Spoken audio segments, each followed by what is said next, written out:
Olá, minhas queridas irmãs, meus queridos irmãos, que Jesus nos abençoe em mais esta oportunidade, em mais esta edição do Domingo com Jesus. Sejam todos muito bem-vindos, a vocês que estão nos assistindo pelo canal do YouTube e também pelo Facebook do Centro Espírita Irmã Rosa, sejam todos muito bem-vindos. Eu sou o Alberto, colaborador da casa. Estamos aqui para mais uma edição, a 15ª edição do projeto Domingo com Jesus. Esse é um projeto diferenciado das outras reuniões que temos, porque há inicialmente uma exposição doutrinária, em torno de 30 minutos, mais ou menos, e em seguida teremos um espaço para que o expositor possa responder às perguntas. Então, vocês podem colocar as perguntas no chat e nós vamos já selecionando, organizando as perguntas. Quanto mais cedo vocês colocarem, melhor para nós organizarmos. E após a exposição, então, o expositor responderá às perguntas. Temos aqui hoje a felicidade e a alegria de receber o nosso amigo, vamos chamá-lo aqui, Walter Bonaparte. Cadê o Walter? Está aparecendo aqui. Oi, Walter. Seja muito bem-vindo. Muito bem-vindo ao nosso projeto Domingo com Jesus. Uma alegria tê-lo aqui conosco. O Walter é da cidade de Pindamonhangaba, em São Paulo, colaborador da Casa Espírita Eurípides Barçanufo. E vamos pedir ao Walter que fale um pouquinho das suas atividades, para que a gente possa conhecer um pouco antes da gente iniciar a exposição. Por favor, olá, Alberto, boa noite. Olá, pessoal. Olá, amigos, todos de Niterói e todos aqueles que nos ouvem, nos ouvirão posteriormente também, né, Alberto? Exatamente. Eu moro em Pindamonhangaba. Eu sou originário de Campinas, São Paulo. Estou há 25 anos em Pindamonhangaba, interior do estado, aqui no Vale do Paraíba, não muito distante do Rio, né? Estamos a 3 horas aqui do Rio. E eu sou médico como formação profissional e frequento aqui, sou trabalhador da Casa Espírita Eurípides Barçanufo. E de relevância que eu acredito que é um trabalho muito interessante que a gente tem participado, são os programas de estudo do livro que o Alberto já nos deu a satisfação de participar, que nós temos feito desde setembro do ano passado, estudo do livro de Caibar Schutel, que é o Parábolas e Ensinos de Jesus, todas as quartas-feiras às 20 horas, das 20 às 21 horas. Então, isso é muito gratificante. Toda vez temos convidados, como o Alberto está me trazendo hoje, eu também já o levei para falar conosco. E um segundo projeto muito interessante também é um registro histórico que vínhamos conversando aqui nos bastidores agora há pouco, que nós estamos à frente de um programa que se chama Espiritismo, Passado, Presente e Futuro. É um estudo com pessoas de outros países, geralmente das federações ou da União Espírita Internacional, que falam como é o Espiritismo, como está a situação dessa doutrina maravilhosa e consoladora que Kardec nos trouxe nos outros países. Já tivemos um episódio da França, tivemos ontem à noite um episódio dos Estados Unidos, estamos partindo agora para começar o projeto do Itália. Como está o Espiritismo na Itália? Então, esse é um projeto bastante interessante que eu estou tendo um grande prazer e bastante satisfação de estar levando isso. Acredito que vai nos trazer muito conhecimento. E fico feliz de estar com vocês aqui do Centro Espírita Irmã Rosa, em Niterói, e teremos uma exposição aqui sobre a vida de Lucas, aquilo que lemos um pouquinho, aprendemos um pouquinho, nos atrai também por ser médico, e Lucas, como médico, também foi um grande atrativo para a gente aprender um pouquinho mais sobre a sua vida. Então, é isso que eu posso te dizer, Alberto, a respeito da minha vida hoje em dia de trabalho, né? Estamos aí. Tá bom, Walter, muito obrigado aí pelas suas palavras. E vamos então agora, para passarmos definitivamente a palavra para você, fazermos a leitura de uma pequena página e fazemos a nossa oração inicial. Nós escolhemos aqui um pequeno trecho do livro Paulo Estevam, de Emmanuel, através da psicografia de Chico Xavier. E Emmanuel registra o seguinte: a esse tempo, o ex-doutor de Jerusalém, se referindo a Saulo de Tarso, chamou a atenção de Lucas para o velho projeto de escrever uma biografia de Jesus, valendo-se das informações de Maria. lamentou não poder ir a Éfeso, incumbindo desse trabalho, que reputava de capital importância para os adeptos do cristianismo. O médico amigo satisfez integralmente o desejo, legando à posteridade o precioso relato da vida do mestre, rico de luzes e esperanças divinas. Terminadas as anotações evangélicas, o espírito dinâmico do apóstolo da gentilidade encareceu a necessidade de um trabalho que fixasse as atividades apostólicas logo após a partida do Cristo, para que o mundo conhecesse as gloriosas revelações do Pentecostes. E assim se originou o magnífico relatório de Lucas, que é Atos dos Apóstolos. Vamos então agora fazer a nossa prece inicial. Senhor e Mestre Jesus, querida irmã Rosa, queridos amigos espirituais que aqui nos acolhem em mais um domingo com Jesus. Abençoa o nosso encontro, que possamos tirar boas lições, que os bons espíritos possam envolver o nosso amigo Walter, que veio aqui trazer os frutos dos seus estudos, de maneira que possamos assim encontrar material que venha a nos ajudar na nossa caminhada evolutiva. Abençoa-nos, Senhor, protege-nos em mais esta oportunidade. Que assim possa ser, com a graça de Deus.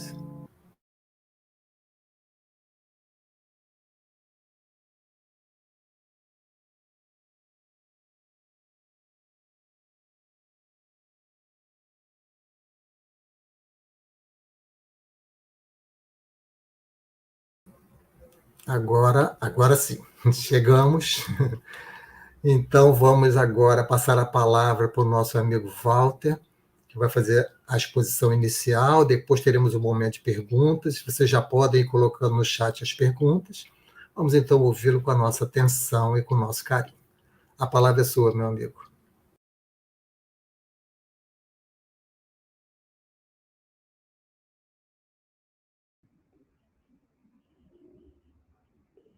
Alô, oi, estão me ouvindo? Agora sim. Está ativado o microfone. Bom, pessoal, boa noite. Já estamos, boa noite, são 6h08 agora, né? Aí o evento começa às 18h, estamos às 18h08, já é boa noite, né? Então, boa noite a todos. O nosso bate-papo, ele vai ser a respeito um pouquinho da vida de Lucas e um pouquinho do seu evangelho também, bastante interessante. O Alberto já passou um spoiler aqui para a gente, né? Ele já deu um trecho aí que já nos remeteu a uma importante passagem da vida de Lucas. Bem, o título da nossa exposição é Lucas, o Médico Amado. Então, esse bate-papo, essa palestrinha que a gente construiu aqui para vocês, ele tem esse nome. Discutimos eu e o Alberto juntos que nome a gente daria para a vida de Lucas, e nós viemos com o nome Lucas, o Médico Amado. Então, por que Lucas, o Médico Amado? Essa frase ela é citada numa das cartas para os Colossenses, capítulo 4, 14, né? Então, o título, a gente esclareceu que o título dessa exposição então, foi retirado da carta de Paulo, o apóstolo, que foi escrita e enviada ao povo colossense, né? Pode ser chamada de Epístola aos Colossenses, Carta de Paulo aos Colossenses, ou até abreviadamente Colossenses somente, né? São alguns dos nomes pelos quais é conhecida a epístola, que o apóstolo escreveu aos cristãos dessa igreja situada em Colossas, na cidade da Ásia Menor, né? Durante em torno do ano 60 depois de Cristo, durante a sua prisão em Roma, né? Isso é interessante e a referência que Paulo nos traz nesse parágrafo 14 é o seguinte: saúda-vos Lucas, o médico amado, e Demas. Então é uma frase da carta de Paulo aos Colossenses. Daí é que vem esse título, então, de Lucas, o Médico Amado. Então, por aí a gente já sabe que ele é médico, para você que por acaso não soubesse, então Lucas tinha como profissão médico. Bom, qual foi o motivo, então? A gente vai dividir em algumas partes. Qual o motivo de Paulo ter escrito essa carta, onde ele cita que Lucas estava saudando aos colossenses junto com ele, né? Porque ele estava preso em Roma. Então, Lucas, saúda-vos Lucas, o médico amado, né? E Demas, também, que é um outro companheiro, depois a gente fala sobre ele. Qual foi o motivo dessa escrita de Paulo? Bem, Paulo escreveu aos Colossenses depois que ele foi informado sobre a situação espiritual da igreja daquela cidade, né, através de um outro irmão chamado Epáfras, que era um colossense fundador e dirigente da igreja de Colossas, que numa época onde estavam existindo outros mestres, entre aspas, né, e uma tentativa de combinação de elementos do paganismo, da filosofia secular com a doutrina cristã. Isso não nos é novidade. Até hoje a gente sabe que o cristianismo em diversos países tem pitadas diferentes, né? Então não está na essência, né? Em muitos lugares não é a essência do cristianismo que persiste. Isso estava acontecendo com uma igreja recém-criada em Colossas. Então, embora Paulo nunca tenha passado por essa cidade, né, ele tinha esse colaborador Epáfras lá que morava lá nessa região da Ásia, e ele passou por Laodiceia, que Laodiceia é uma cidade muito próxima ali. Na sua terceira viagem missionária, dentro das viagens missionárias de Paulo, então ele passou pela cidade de Laodiceia, que era muito próximo a Colossas, né? Bom, e o Demas? Quem é o Demas? O Demas é um personagem bíblico do Novo Testamento que é mencionado em algumas epístolas de Paulo, como um dos seus cooperadores da época, quando ele se encontrava preso em Roma pela primeira vez, em sua primeira prisão, porque Paulo foi preso 2 vezes, em torno do ano 60 depois de Cristo. Então ele saúda-vos, Lucas, o médico amado, e Demas, né? E em outro local, em Filemão também, foi citado isso, onde Paulo coloca ainda Lucas e Demas, coloca Marcos, Aristarco, Demas e Lucas, meus cooperadores. Então, ele colocou Lucas por último, né? Por que será que Lucas entrou por último nessa citação, quando era uma pessoa tão importante para Paulo, como foi o médico de Paulo, foi o companheiro de Paulo em diversas viagens, né? A gente sabe que isso os estudiosos nos trazem, que os outros eram hebreus. Então, Marcos, Aristarco e Demas eram hebreus. E Lucas não era hebreu. Então, ele coloca o amigo numa posição diferenciada. Os hebreus primeiro e Lucas depois. Não desmerecendo Lucas, mas sim diferenciando, pois ele não era hebreu, né? Então, a gente sabe que também na segunda carta que foi escrita a Timóteo, escrita entre os anos de 66 e 67 depois de Cristo, Paulo fala que Demas teria lhe desamparado. Então, o que aconteceu com esse personagem bíblico? Existe essa citação que Paulo faz alguns anos, cerca de 6 anos depois, ele até talvez se afastado da igreja, onde ele fala, porque Demas me desamparou, né? E onde Tito foi para Dalmácia, para Tessalônica, e junto com Demas, né? E talvez até abandonando a doutrina cristã. Então, nessa carta para Timóteo, Paulo sugere que Demas, o seu discípulo, tenha talvez se acovardado diante de algumas duras perseguições promovidas pelo imperador Nero contra os cristãos, ou então se afastado dos mandamentos da vida cristã.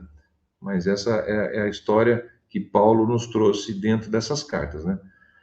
Mas vamos falar um pouquinho da vida de Lucas. Então, Lucas, o apóstolo, Lucas, o evangelista, Lucas escreveu o seu livro de memórias da vida do mestre. E Lucas, ele nos traz algumas conexões, alguns links muito fortes. Um deles é Paulo, que nós já dissemos agora, né?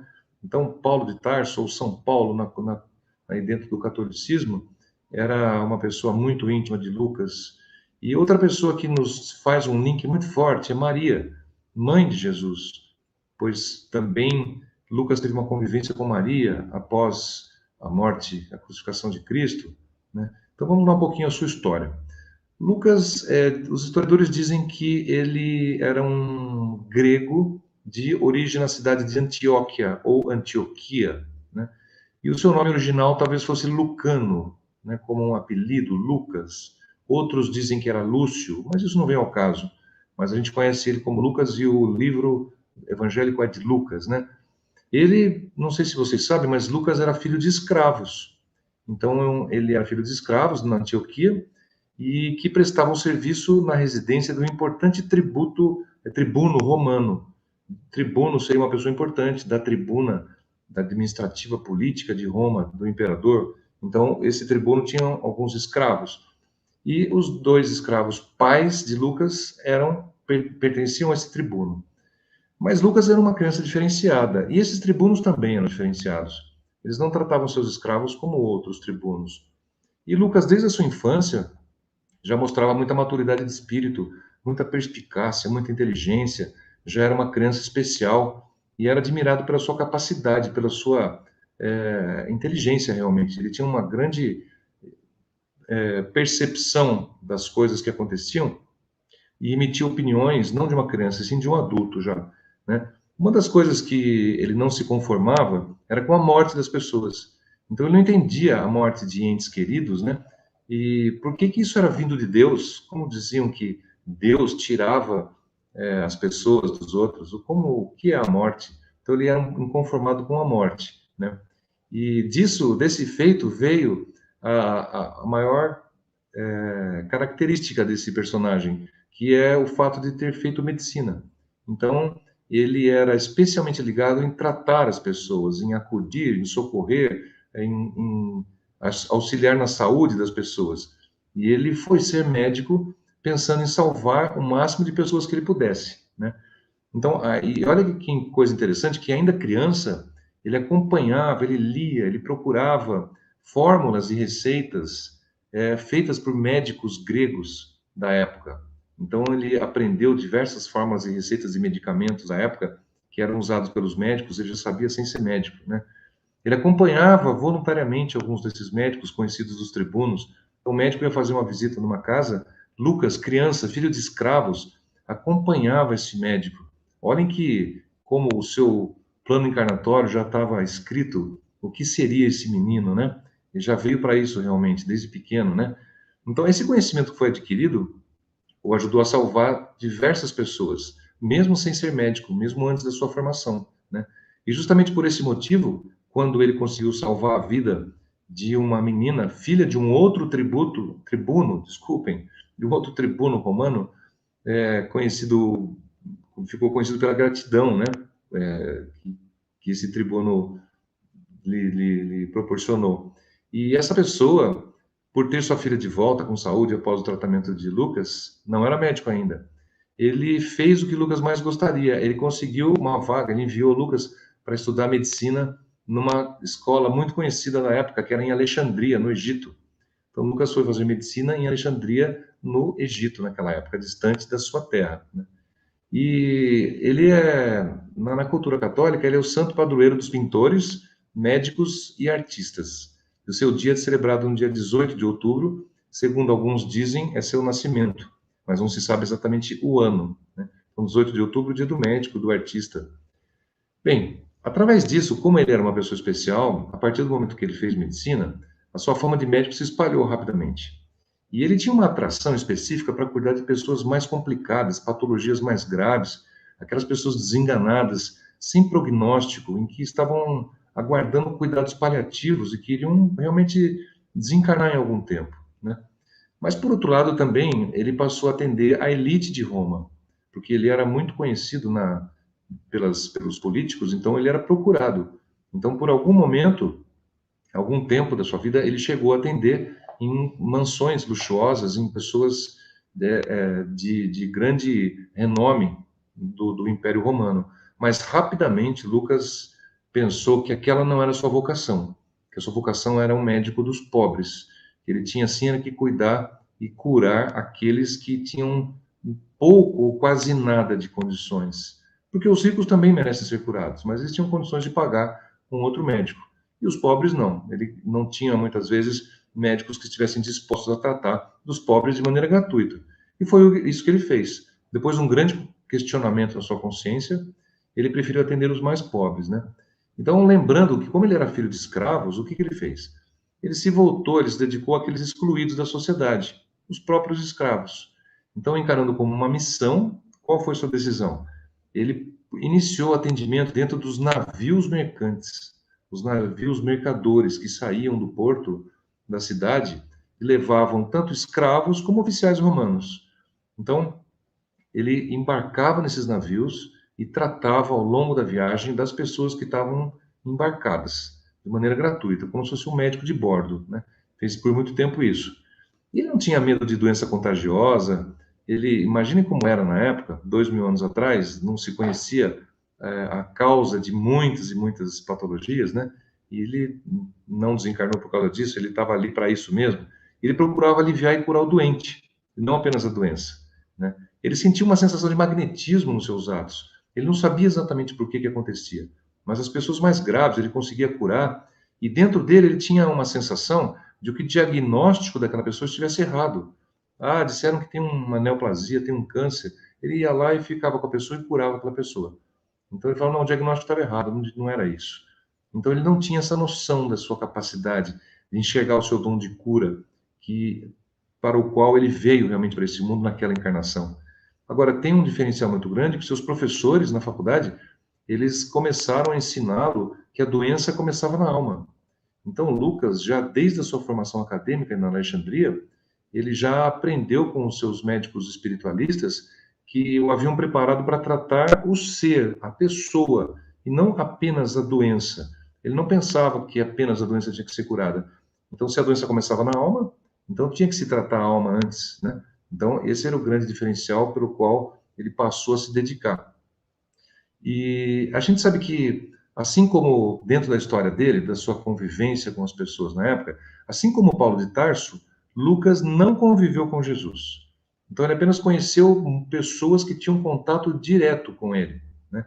Ouviu o relato de pessoas que haviam sido curadas por ele, foram transformadas por estarem junto à sua presença.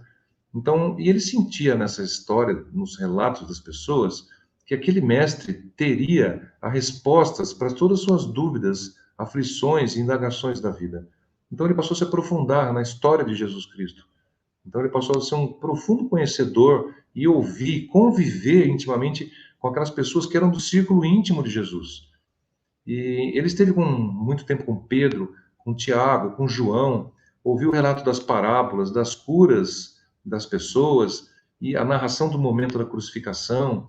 Então, isso faz com que o Evangelho de Lucas seja especialmente minucioso com relação à vida de Jesus. E o mais interessante, uma das coisas interessantes que eu falei que faz link também, é com Maria, né?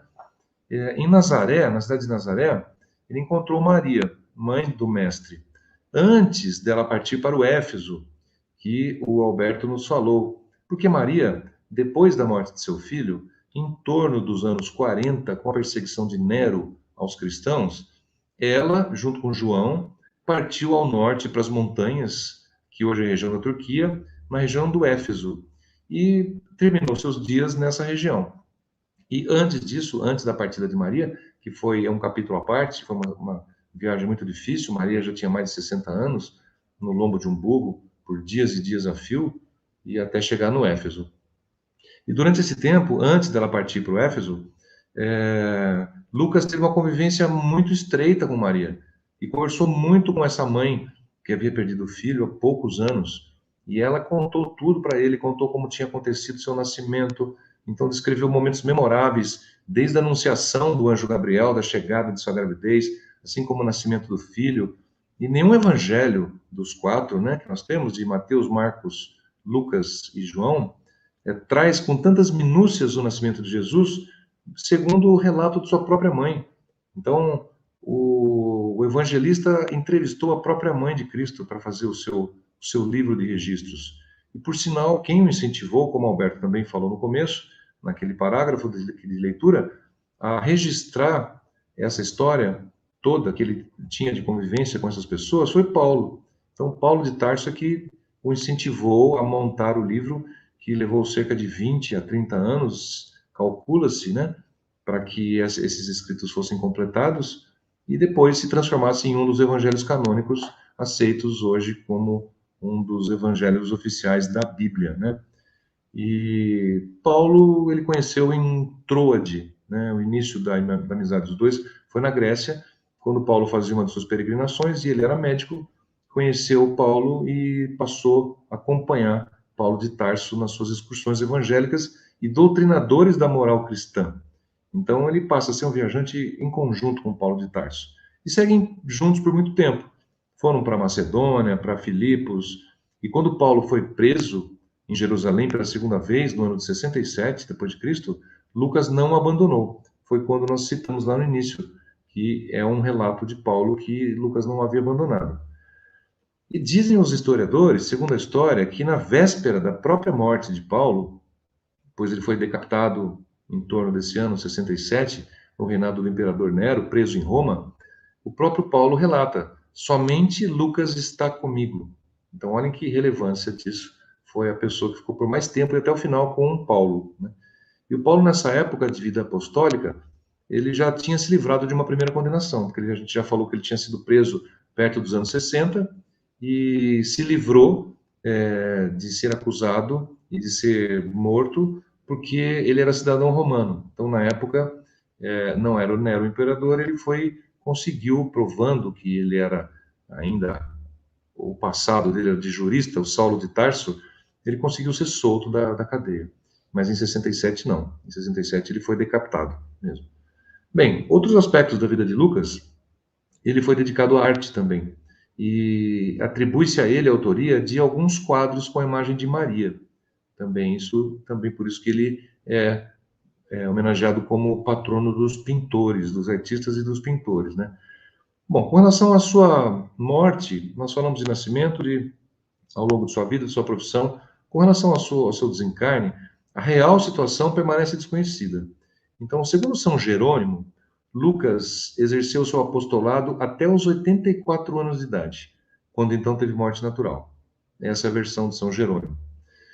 Porém, tem um escritor de Constantinopla, no século IX, cerca de 800 anos depois da morte 700 a 800 anos depois da morte de Lucas, chamado Nicéforo, que relata que Lucas foi enforcado por pagãos, então que sua morte teria sido por enforcamento. Mas não se tem certeza disso. Essas são as duas versões que existem. E os seus restos mortais não sabem onde estão hoje, mas a Igreja Católica homenageia Lucas numa cidade em Pádua, na Itália, onde existe um mausoléu em seu nome, né? Então, foi o que temos a respeito da sua morte. Bom, e o seu evangelho, então, o livro de Lucas, como é? A gente já disse aqui que é o terceiro dos 4 evangelhos canônicos. E os estudiosos dizem que ele é muito baseado nas informações de Marcos também. E provavelmente Marcos já teria escrito o seu evangelho, o seu registro histórico, quando Lucas escreveu também. Só que dando um outro aspecto. Por quê? Porque Lucas não era hebreu, não era judeu. Ele não tinha essa formação religiosa. Então, como médico, ele procurava ver sob uma outra ótica. Então, nisso é que se diferencia. Até dizem também o seguinte, que o evangelho de Marcos era um evangelho escrito de um hebreu para todos. O evangelho de Mateus, apesar de maravilhoso, era escrito de um hebreu, para os hebreus serem orientados. E o evangelho de Lucas não, era de um gentil para todos, porque ele não era hebreu. Então era um evangelho mais abrangente com relação às pessoas que poderiam seguir a doutrina e que Deus se preocupava, não apenas com os hebreus. Lucas sabia disso, né? Então, a gente sabe que tem algumas histórias populares, algumas parábolas que só estão no Evangelho de Lucas, como o filho pródigo, o bom samaritano, são encontradas neste Evangelho, que em outras não existem, né? E um outro diferencial desse Evangelho é que Lucas se preocupou muito com as mulheres. O respeito com a postura das mulheres é muito grande, crianças e mulheres, né? Então, particularmente os cuidados de Deus com as crianças e as mulheres está presente no relato deste livro escrito por Lucas, né? E ele apresenta Jesus como um filho de Deus, né? E volta sua atenção especialmente para a humanidade, sendo a compaixão com os fracos, com aqueles marginalizados. Então, essa é a característica e as peculiaridades que distinguem dos outros sinópticos, né? Dos outros evangelhos escritos pelos outros 3 autores, né? Então, ele reafirma a mensagem cristã. E ele não é apenas Jesus não é apenas o libertador dos judeus, como dissemos, e sim o salvador de todos no mundo, né? Então, a gente sabe que várias coisas foram deixadas de lado no Evangelho de Lucas para que essa máxima, salvador de todos, fosse seguida, né? Então, isso é uma característica bastante relevante e importante. A gente percebe também que ele traz algumas características da vida de oração de Jesus. Ele dá muita ênfase para momentos especiais onde o mestre está orando, que não são encontrados em outros evangelhos, e destaca algumas lições de orações de contato superior do mestre com Deus, nosso Pai. E o Evangelho de Lucas é considerado como biográfico, né? Faz uma biografia de Jesus. Ele traz a literatura a respeito da vida do mestre, da sua própria vida e da vida do mestre. Então isso revela a capacidade de Lucas muito intensa de trabalhar com as palavras, né? Então chama atenção no seu Evangelho a capacidade da escrita cronológica, o sequenciamento de fatos nele é um destaque. Os estudiosos dizem que é mais bem concatenado do que nos outros, né? Então, ele cita muitas vezes que isso era a pregação para os gentios e não somente para os hebreus, né? Tem um estudioso chamado Gardner, antigo, que enfatiza que Lucas tinha uma forte convicção de que a mensagem do cristianismo não deveria limitar-se apenas a um povo ou uma região. Isso o levou a enfatizar a natureza universal do Evangelho de Cristo. Ele acreditava que era uma mensagem para todas as crenças e todas as raças, uma mensagem libertadora. Então, esse livro de 24 capítulos são 24 parábolas citadas dentro, 21 milagres relatados de autoria de nosso Mestre Jesus, e ele relata o cristianismo como uma coisa divina, respeitável, cumpridora da ordem e da fé internacional, porque era voltado a todos os povos, né? Então, esse livro, ele direcionado a todos, é prometido como uma oportunidade de aceitar a vinda de Cristo, a todos os outros religiosos que envolviam na época, porque existiam diversas correntes, né? E com relação à medicina, para a gente ir terminando, a medicina evoluiu muito desde a época de Lucano, né? De Lucas. Mas ele deixou um exemplo de dedicação e amor ao semelhante que praticamente transcende qualquer medicação. Lucas tratava as pessoas não com medicação, mas com amor, com atenção, com respeito, com compaixão. Esse era o seu remédio. Então, o resto era coadjuvante. Então, as loções, os ungüentos, as substâncias receitadas eram substâncias que continham a energia vinda da alta espiritualidade, na qual Lucas se dedicava ao entendimento do ser como um todo, do ser completo, e não apenas da doença. Ele não pensava apenas na doença daquela pessoa, ele pensava na pessoa como um todo. E a sugestão da escrita do seu livro foi de Paulo, como já dissemos, e brilhantemente realizada por Lucas, né? Então, assim a gente chega ao fim das reflexões dessa belíssima vida desse médico grego, de nome provavelmente original Lucano, que foi dedicado sempre à medicina de corpo e alma, e que mesmo não conhecendo Jesus, que foi seu médico, seu mestre maior, ele acabou por absorver os ensinos de Jesus e aproveitá-los ao máximo, né? Então foi um cientista, foi um pesquisador que ia atrás das fontes e conviveu com aquele círculo íntimo que Jesus teve durante sua vida, seu período, seu curto período de permanência na Terra entre nós. E Lucas soube tirar dessas pessoas muita informação e colocar isso escrito no papel, e seus papiros originais foram resgatados e são reconhecidos por todas as correntes religiosas como sendo originais, né? E encontrou, sobretudo, nos relatos de Maria, naquele que tampouco ele conviveu com o mestre, como Paulo, e ele não conviveu com o mestre, e Maria era a mãe do mestre, né? Mas mudou a sua vida de maneira extraordinária. Essas informações são diferenciadas e que muito amor e muita energia nos traz com relação à vida deste apóstolo e desse médico que se dedicou durante tanto tempo e morreu aos 84 anos, então, segundo os relatos. Bem, Alberto, isso seria o que eu tinha para trazer para vocês, para que a gente pudesse trocar um pouquinho de ideia dentro do conhecimento que existe. Existem outros livros, existem outras fontes que a gente pode consultar, mas isso, basicamente, dentro do nosso tempo, eu acho que é o que eu achei de mais interessante a respeito do nosso amigo e colega de trabalho, Lucas, esse companheiro que nos deixou tanta história e tanta informação a respeito do mestre que ele nem conheceu. Obrigado por essa oportunidade e volto a palavra para vocês. Muito bem, nós aqui agradecemos, Walter, pelas suas reflexões, nos fazendo aí pensar sobre a vida de Lucas. Então vamos agora utilizar o nosso tempo, né, com as perguntas, que você aí vai ter possibilidade de abordar talvez outros aspectos, né?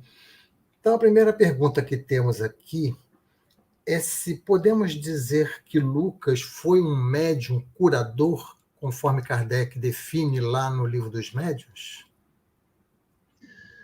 A minha opinião é que sim, Alberto. Sim, porque nós lemos em diversos lugares a biografia de Lucas, e esse é um dos relatos que eu coloquei para vocês, de que ele não compreendia por que ele conseguia curar as pessoas, e no início ele não tinha noção da magnitude da sua força de cura espiritual. Isso com certeza a mediunidade de cura estava presente, e ele deve ter usado durante sua vida toda, e cada vez melhor, porque no início, se ele não tinha noção de que ele podia curar as pessoas, ele acreditava que o diagnóstico estava errado. Lembra que eu falei? Então ele fala, não é possível, isso não era curável, né, do ponto de vista médico. E aí, quando ele se dedicava àquela pessoa e tratava aquela pessoa, ele conseguia a cura dessa pessoa. Então, com certeza, a resposta é sim, de uma maneira maravilhosa, que talvez seja um dos personagens mais relevantes da história do cristianismo a praticar a cura através dessa maneira que você nos perguntou. Ok. Então, vamos avançando a partir dessa pergunta. Temos aqui uma outra que eu acho que vai se encaixar bem nesse raciocínio, né? Nós poderemos dizer que Lucas, além de ser médico do corpo, ele também foi médico da alma? Sem dúvida, né? Até tem um título de um livro do Calvin, né? Que Médico de Almas, né? Que eu ainda não tive a oportunidade de ler, mas é um livro conhecido que isso vem provavelmente, primeiro da sua origem, do seu espírito adiantado, do grau de evolução que Lucas tinha, mas também se formos um pouquinho mais materialistas e pensarmos na sua formação terrena enquanto encarnado, a gente citou que ele, por ter estudado na Alexandria, era uma faculdade de medicina que formava médicos humanistas, né? Médicos preocupados com o teor holístico do ser. Então, não era um médico que estava preocupado com uma patologia do estômago, e sim com o estado espiritual daquele portador da patologia gástrica. Então, sem dúvida, podemos dizer, uma vez que alma é o sinônimo de espírito encarnado, então ele era uma pessoa que tratava o espírito das pessoas enquanto estava em estado terreno. Então, um médico de almas, sim, com certeza, é até título de um livro sobre a sua vida. Ok. Mais uma pergunta. Você acha que a visão de Lucas sobre a medicina, né, poderá mudar a medicina do futuro? Será a medicina do futuro? A sua prática, né, Olha, médica? entendi. Eu não sei se a visão de Lucas está influenciando nisso ou a medicina, por sua própria natureza, por evolução dos homens e dos médicos, vem se diferenciando nesse sentido. Então, com certeza, hoje, quando nós temos uma medicina praticada de maneira diferente, a gente sabe que nas faculdades já existem, em diversos locais, diversos cursos, cursos humanísticos, cursos de espiritualidade e saúde. Então, isso vem se desenvolvendo muito. Então, está trazendo para o estudante de medicina atual uma visão do paciente como um todo, realmente. Então, a gente pode dizer que a medicina, ela vai, como a história, como a política, como a economia, ela transita em ciclos, né? Então, nós já tivemos alguns ciclos no passado em que a medicina era mais humanizada.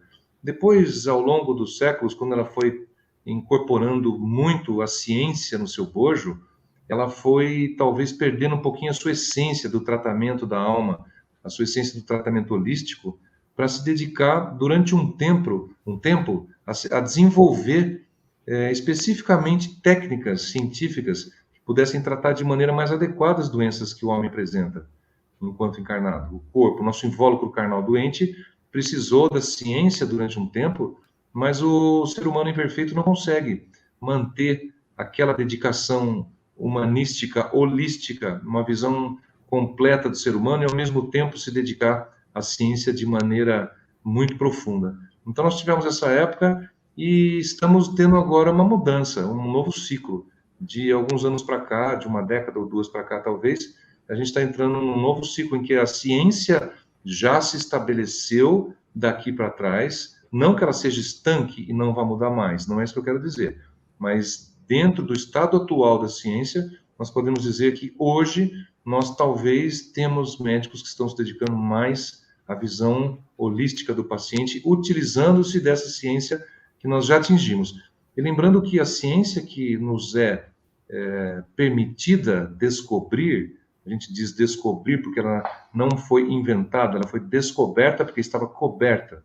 E quem descobre essa capacidade é o nosso merecimento, o nosso grau de evolução, que aos poucos a alta espiritualidade vai nos liberando a possibilidade de conhecer.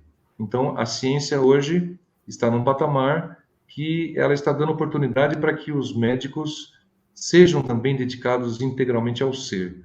Então, talvez essa cadeira de medicina e espiritualidade está extremamente ligado a isso, não como a causa, mas sim como a consequência. Por estarmos mais espiritualizados, estamos aceitando melhor ensinamentos a respeito da espiritualidade. Essa é a minha opinião. Uhum. Ok. Temos aqui uma pergunta da Rosane, que basicamente você já tocou nessa pergunta agora, né, com a sua fala, mas acho que você pode aprofundar um pouco mais, porque ela está perguntando o que está faltando para os médicos, né, para que eles possam, de fato, entrarem nas providências espirituais e no amor cristão. O que falta aos médicos, né, vamos dizer assim? É uma pergunta difícil de responder, viu, Osana? Porque eu acho que muitos médicos são muito céticos ainda, sabe? Muitos médicos ainda, apesar de se dizerem religiosos e terem a sua crença, seja qual for, eles não, muitas vezes, acham que a ciência ainda sobrepuja tudo isso. A ciência ainda fala mais alto. Então, existe ainda um estímulo muito grande ao orgulho, ao egoísmo, ao egocentrismo dentro de determinadas faculdades, determinados cursos. E a medicina não foge disso. Então, o que eu acho que precisa é que cada vez mais os médicos se interem daquelas alterações que às vezes são inexplicáveis, não é a ciência que vai explicar. Às vezes a espiritualidade já tem explicação, mas o médico, para o médico, talvez não falte muito, o que falta é para o ser que está atrás daquele jaleco. Então, quando eu digo o médico, é o ensino médico.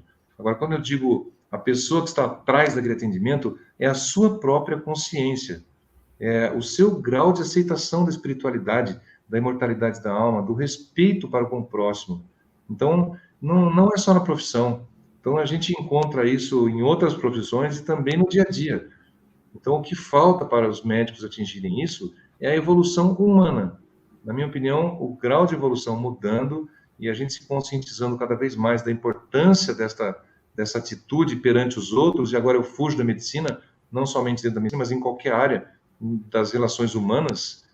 Outras profissões não são diferentes na medicina nesse ponto, mas a medicina particularmente toca na fraqueza das pessoas, né?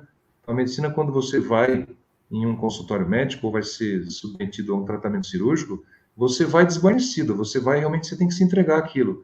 Então, o profissional que está lidando, ele precisa ter essa noção. E ainda nem todos têm essa noção de que o ser humano precisa daquele respeito na profundidade em que nós, algumas vezes, começamos a compreender. Então, a resposta à pergunta dela é uma resposta assim um pouco incompleta, porque eu não tenho a resposta toda, mas eu acredito que seja a evolução do comportamento humano. À medida que as pessoas vão se melhorando, trabalhando sua reforma íntima e conhecendo as necessidades da relação entre as pessoas e o respeito da moral cristã, isso vai melhorando automaticamente dentro da profissão, dentro do esporte, dentro do convívio familiar e dentro do seu automóvel quando você está dirigindo e alguém te dá uma fechada, né? Aquela clássica comparação que se faz e você entende o que está acontecendo, você não tem aquele disparo daquela emoção, aquela sensação de que você cometeria um ato de violência contra alguém simplesmente pela nossa inferioridade ainda. Então, acho que faz parte, nós estamos caminhando em direção a esse esclarecimento, e esse esclarecimento é a luz, né, Alberto? É a luz, caminhando em direção à luz, em direção à evolução, em direção a sermos melhores, e o nosso próprio mundo, agora que tanto falamos que está se regenerando, né? Então, eu sempre digo que nós estamos nos regenerando para que o mundo seja melhor. O mundo não vai regenerar, quem vai regenerar somos nós. Então, enquanto nós não tivermos essa consciência, seja como profissionais, seja como pessoas, ou seja como entes familiares dentro de um núcleo, isso não vai acontecer enquanto nós não tivermos essa noção dessa mudança que realmente precisa acontecer, mas ela é lenta. A gente sabe que nós temos muitas encarnações e estamos aí engatinhando, mas o que importa é apontarmos para o lugar certo. É igual eu vi na televisão esses dias, Alberto, aquelas tartaruguinhas. Não sei se você viu uma reportagem que fala a respeito das tartarugas que se desorientam na praia por causa das luzes dos postes. Então eu faço uma comparação assim. As tartarugas elas nascem no escuro, elas eclodem seus ovos, a tartaruga marinha, dentro da areia à noite, sempre à noite. E o que guia elas, olha que interessante, o que guia elas para o mar é o reflexo da lua e é a espuma das águas, que é a luz que deveria ter como única. Só que nas capitais ou nas cidades nordestinas, principalmente, que tem muito turismo e tem ainda tartarugas na areia das praias, existe o quê? Existe as avenidas iluminadas e o farol dos carros, no lado inverso do mar. Então, o que acontece com os filhotes? Muitos dos filhotes se desviam para a luz dos faróis, e não para aquilo que a sua natureza e seu instinto os destinou, que seria a luz da lua refletida nas águas. Olha que coisa linda. Então, a partir do momento que nós conseguirmos diferenciar o que é farol do automóvel, o que é farol do poste, e o que é a iluminação da lua nas águas do mar, aí você vê que não é fácil, né? Nós temos diversas encruzilhadas no caminho, temos aí umas pegadinhas e muitas coisas que nos pregam peças para que nós desviemos nosso caminho, assim como a tartaruguinha, infelizmente, acaba atropelada no asfalto. Então, é isso que não aconteça isso com a gente, que a gente possa olhar para o caminho certo e dentro desse caminho a gente se dedicar de maneira lenta e gradual. Ok, muito boa a sua comparação. Temos aqui mais uma pergunta, que é a seguinte: como que você avaliaria a participação de Lucas no trabalho da Casa do Caminho? Qual foi a influência dele no trabalho da Casa do Caminho? Bem, a Casa do Caminho, como primeira instituição da caridade aos necessitados, né, depois que Pedro conseguiu cair em si e começar a sua obra realmente depois da ida do mestre de volta ao plano espiritual, Lucas foi a pessoa que trouxe o conhecimento de parte da instituição médica para esse tratamento. E ele justamente, como a gente comentou aqui, o aspecto holístico da pessoa, quando se tem uma profissão, nós temos a tendência de usá-la no nosso dia a dia. Então é impossível que eu esteja em um local, veja um acontecimento que envolve alguma coisa médica e não use o meu conhecimento como médico. E assim como outras profissões também acontece isso. Então, a participação de Lucas na Casa do Caminho foi no assessoramento dos apóstolos e daquelas dedicadas pessoas que faziam de tudo e do possível e do impossível para que todos fossem acolhidos nas suas necessidades espirituais e físicas, foi de um assessoramento na parte física, porque Lucas não deixou de ser médico. Ele o tempo todo exerceu a medicina, mesmo se morreu aos 84 anos, como foi dito, ele morreu ainda exercendo a sua capacidade de cura. Obviamente que a gente sabe que não como mais novo, mas a Casa do Caminho ela traz para a gente um marco com relação a uma nova maneira de se socorrer as pessoas. E Lucas entendia isso da maneira pela qual ele foi formado. Ele foi formado em medicina, então ele entendia mais no sentido físico, em contrapartida aos outros que tinham dentro do atendimento espiritual a sua tônica. Eu enxergo dessa maneira. Ok. Temos aqui mais uma pergunta só. Estamos mais ou menos no horário, né? Então, creio que será a última, a menos que chegue alguma aí ainda, mas a última pergunta é a seguinte: você chegou a comentar que Lucas se rebelou contra Deus, podemos dizer assim, né? Com relação às pessoas que morriam. E como foi essa reconciliação com Deus? É a pergunta que se faz. a reconciliação de Lucas com Deus? Como que ela se deu? Eu entendi dentro da sua história, eu compreendo que ele, quando criança, ele tinha um conhecimento muito diferenciado. Então, como criança ainda, ele não tinha ainda o discernimento de algumas coisas, mas ele já tinha dentro de si aquela semente do que ele seria, né? Então, ele não se conformava, não conseguia entender dentro das leis divinas por que, por exemplo, o seu pai ou sua mãe morreram. Então, por que alguma pessoa querida nos deixava e dentro da sua concepção ou dentro da concepção da dos romanos politeístas, né? Porque afinal de contas os pais eles eram escravos de romanos, né? E o que ele ouvia dentro de casa era a concepção politeísta e não monoteísta dos hebreus. Então ele não tinha esse conhecimento de Deus na sua concepção posteriormente como adulto. Então no início pode-se dizer uma revolta, vamos dizer, é um inconformismo com a existência de algum Deus que pudesse levar de você as pessoas que você ama.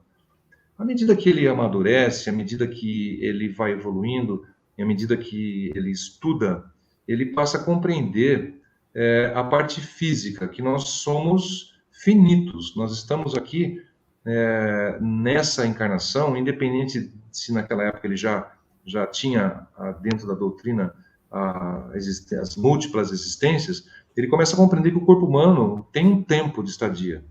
Então, se nós estamos aqui, esse corpo humano não é para sempre. Então, naquela época, a média de vida era em torno de 30, 40 anos. Lucas viveu mais de 80, imagine.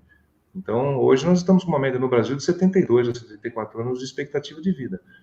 E Lucas, ele viveu até os 84 anos. Então, a reconciliação, para a gente conseguir responder essa pergunta, foi no momento em que ele se encontra com esse monoteísmo, né? Quando ele se encontra com essa crença de que nós somos filhos de um pai único e todos somos iguais.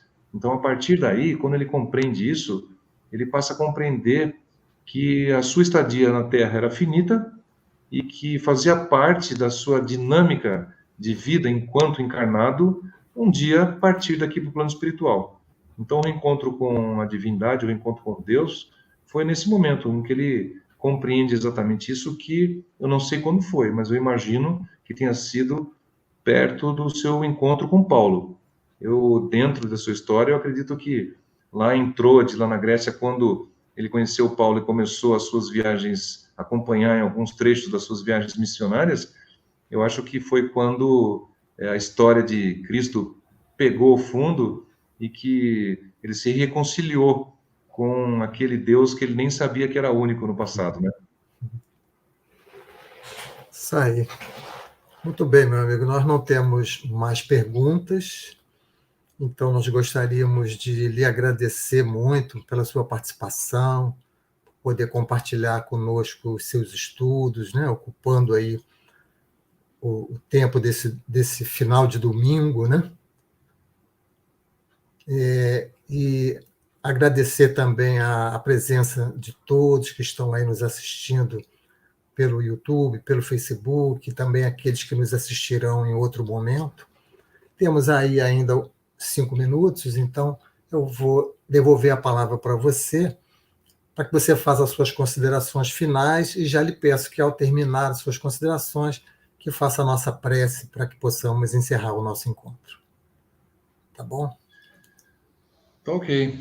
Bem, como considerações finais, o que eu deixo é que a história tem personagens maravilhosos aos quais a gente precisa tirar inspiração.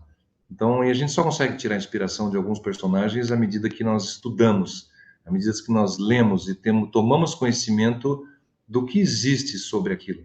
Então, a gente não pode, nós não podemos nos deixar levar por opinião de terceiras pessoas sem que a gente saiba que aquilo é real ou se aquilo é uma fantasia. Que muitas vezes diversas pessoas nos trazem informações que não têm absolutamente fundamento. Então, a partir do momento que nós pegamos a literatura séria, se vamos falar do espiritismo, nós somos espíritas, né? Ou você que está nos ouvindo, está ouvindo uma palestra com um fundo espírita, baseado na doutrina dos espíritos que Kardec nos trouxe, ou a Terceira Revelação, ou a doutrina consoladora, a gente precisa se instruir, né, gente? A gente precisa pegar as obras da codificação. É fácil? Não, não é fácil.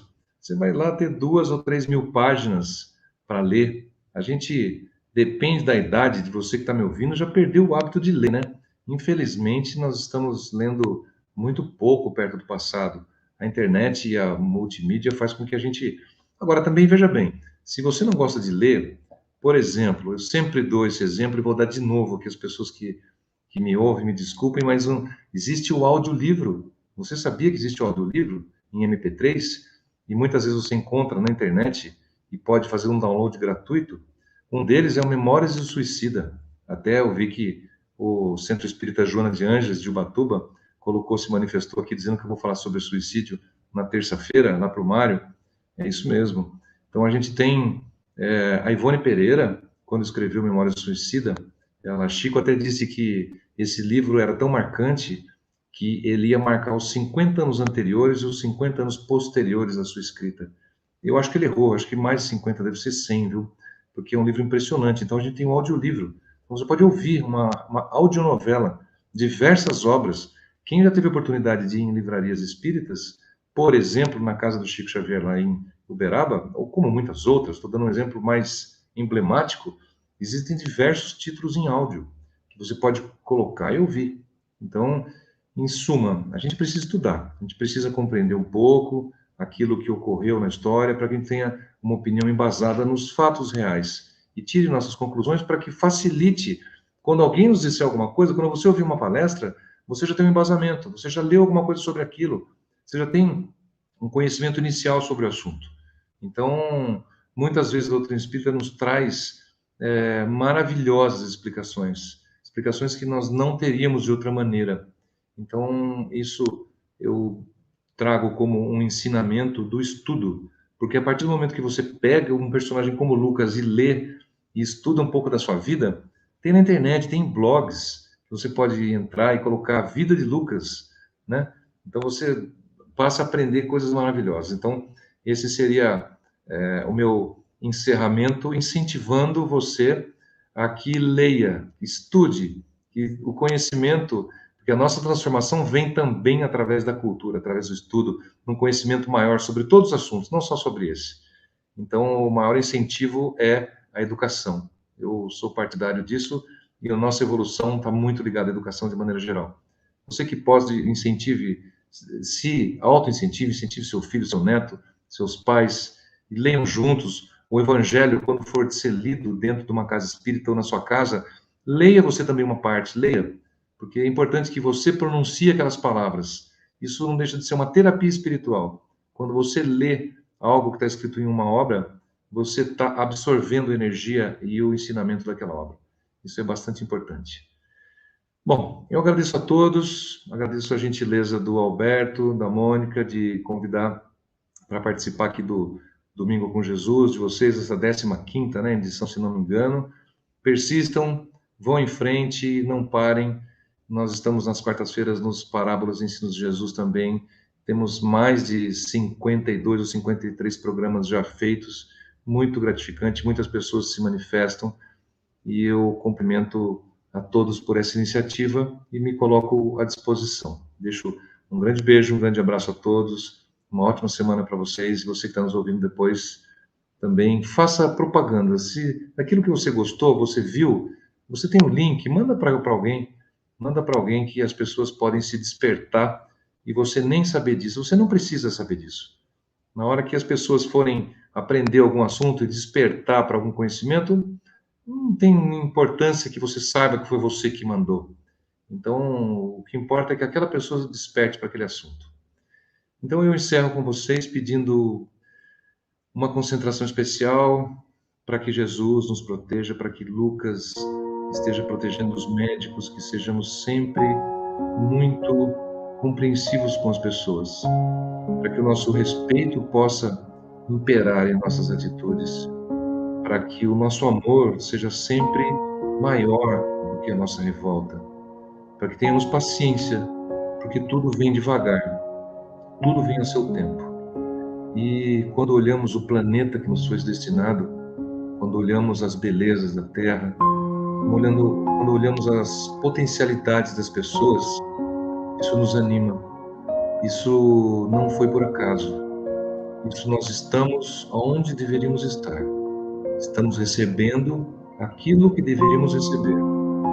E precisamos transformar aquilo que achamos que não é bom em coisas mais sublimes, em atos melhores, em convivências mais pacíficas, em discussões menos calorosas, em respeito às opiniões de cada um. É isso que eu desejo e peço para que Deus nos proteja, para que Cristo esteja junto de nossos protetores, sempre nos intuindo e a cada dia caminhando um pouquinho mais em direção à evolução, em direção a sermos pacíficos, sermos amorosos, sermos respeitosos, sabendo que cada um tem o seu tempo, cada um tem o seu grau de compreensão naquele determinado momento. Muito obrigado, Jesus, muito obrigado a todos, e nossos protetores estejam sempre ao nosso lado nos guiando. Que nossa intuição esteja sempre aberta para que eles possam conversar conosco, para que a gente à noite possa se desprender, para que nosso espírito possa frequentar aulas, frequentar bons lugares. Precisamos orar à noite e pedir que nossa energia seja positiva, seja boa, para que a gente se desprenda para lugares bons, de boa vibração. E de manhã, quando a gente acorde, traga tudo aquilo para o nosso dia a dia, para o nosso cotidiano, para a nossa convivência. Então, obrigado e que Deus abençoe a todos.